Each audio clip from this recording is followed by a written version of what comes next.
તો hello guys, welcome back to my new blog. તો આજે આપણે ઓનલી ફોર માઇકની ટેસ્ટિંગ કરવા માટે બહાર નીકળ્યા છીએ અને વોઇસ ઓડિયો ક્વોલિટી કેવી આવે એ ચેક કરીએ. અને આપણા આ પહેલો ફર્સ્ટ બ્લોગ હશે, મોટો બ્લોગ. બાકી તો આપણે ક્યારેય મોટો બ્લોગની ટેસ્ટિંગ કરી નહીં. તો આજે આપણે કરી રહ્યા છીએ. કેવી રીતના ક્વોલિટી છે, ઓડિયો ક્વોલિટી કેવી છે, રિસ્પોન્સ કેવો છે એ જોઈએ. ભાઈ તું સાઈડ લાઇટ મારે બી આ બાજુ જ જવાનું છે, કારણ કે આ બાજુ એટીએમ છે, આ બાજુ જવું પડશે. એનું કારણ એક જ છે કે ખુલ્લો રોડ છે આ બાજુ. તો ભાઈ આ રોડ જોઈ તમે હકો હો. મોટો બ્લોગમાં હું બોલવું એ વિચાર આવે, બોલતા બોલતા હસકાઈ જવા છે ભાઈ. જેને એક્સપિરિયન્સ નહીં હોય, જે કામ નહીં કર્યું અને ફર્સ્ટ ટાઈમ 40-50 હજાર રૂપિયા ખર્ચીને ગોપ્રો અને માઇક ને તું લઈ આવે ને પછી કહે કે મેં તો મોટો બ્લોગિંગ करूँगा. घंटों मोटो ब्लॉगिंग करेगा, એકલો હું બોલેगा है, कंटेंट હું લાવેगा, હું કરેગા. કંકોડો ખબર પડે, મેં ખુદ બોલતો ફાફા પડી ગઈ. શું નાખવાનું હે? તો ભાઈ આ તકલીફ રહે યાર, કારણ કે અને લોકો ઘણા બધા મારા એવા મિત્રો મેં જોયા કે ભાઈ હું ગોપ્રો લઈ આવું, મોટો બ્લોગિંગ ચેનલ સ્ટાર્ટ કર દઉં, ગમે તે એમ તેમ. ભાઈ હું તો કોમેડી ક્રિએટર હું, મારું કોમેડી કન્ટેન્ટ હે. બટ આ તો શું કે ફ્રી ટાઈમ પડ્યા હોય, નવરાય ક્યાંક ટ્રાવેલિંગ કરતા હોય, જતા હોય તો આપણે શું કે નાખી શકીએ એમ.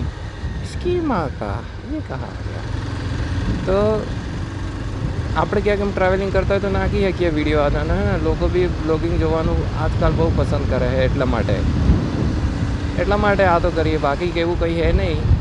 અને એની સાથે મારી ઓડિયો ક્વોલિટી બી આજે ચેક થઈ જવાની કે ભાઈ કેવી આવે છે. અને હું રિસ્પોન્સ જોઈ લઉં એટલે મને ખબર પડી જાય કાલથી. ઓહો, મહિલા મંડળ સુંદર હે યાર,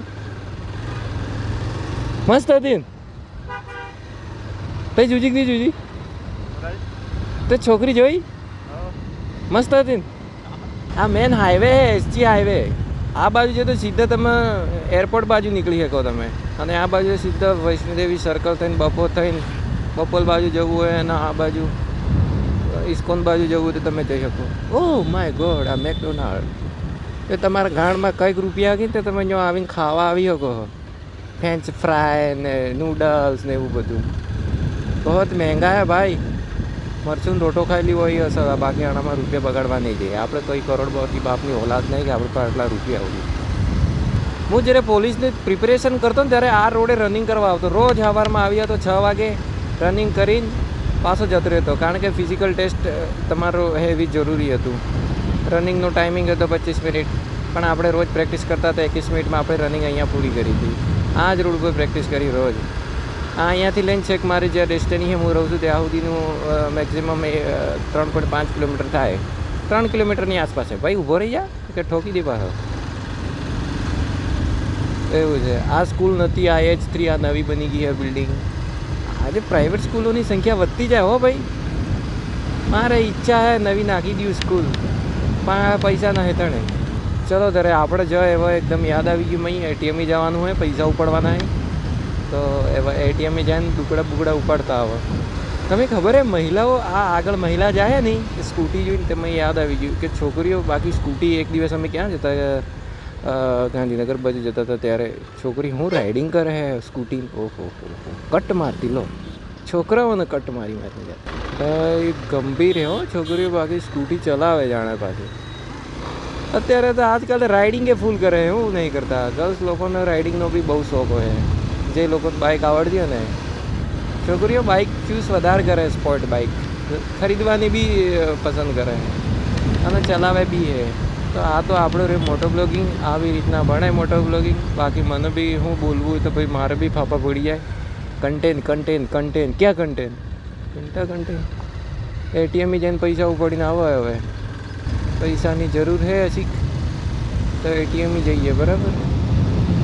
અહીંયા તો ક્યાં આજુબાજુ એટીએમ દેખાતું નહીં ભાઈ.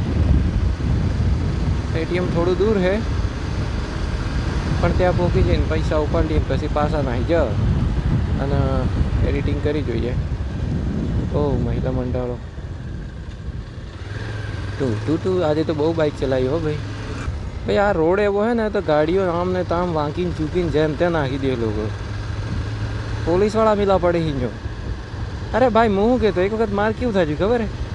હા એમટીએસ રેડ બસવાળા કંડક્ટરની જોઈને એકદમ હું પોલીસવાળો સમજી ગયો તો મારી ફાટી નાથમાં ગઈ ગાડી ઊભી રાખીને તરત હેલ્મેટ પહેરી દીધું ખોડતો થઈ ગયો તો કે ભાઈ હેલ્મેટ કંડક્ટરની જોઈને આજકાલ તો બીક લાગી જાય ભાઈ કારણ કે મેમાં હાજર પાડી એમાં તો ઓલરેડી ગાડીના 1500 રૂપિયાનો મેમો હોય 3 વખત હેલ્મેટના મેમાં આવી ગયા આ તો બહુ સાચવીને ફેરવવું પડે અમદાવાદ જેવી સિટીમાં તો તમારે તરત મેમાં ઓનલાઈન કોઈ 100-200 પતાવી દો ને તો નહીં પતાવતા 100-200 અમુક જગ્યા એવી જગ્યા હોય ને ત્યાં તો ભાઈ પૂરા પૈસા મેમો ઓનલાઈન આ ઈચ્છા આ બાજુ એટીએમ મેં એક વખત જોયું હતું પણ ઘણી બાજુ હોય ખબર નહીં પડતો હોય લગભગ આ લાઈનમાં જ છે પણ હે ખરું એ વજાઈને આપણે ઉપાડો પૈસા ત્યારે ખબર પડે પડી હે તો આ બાજુ છે પણ કેટલાક હે એ કંઈ આઈડિયા નહીં કેટલાક હે અરે ક્યાં હશે એટીએમ ભાઈ ક્યાં હશે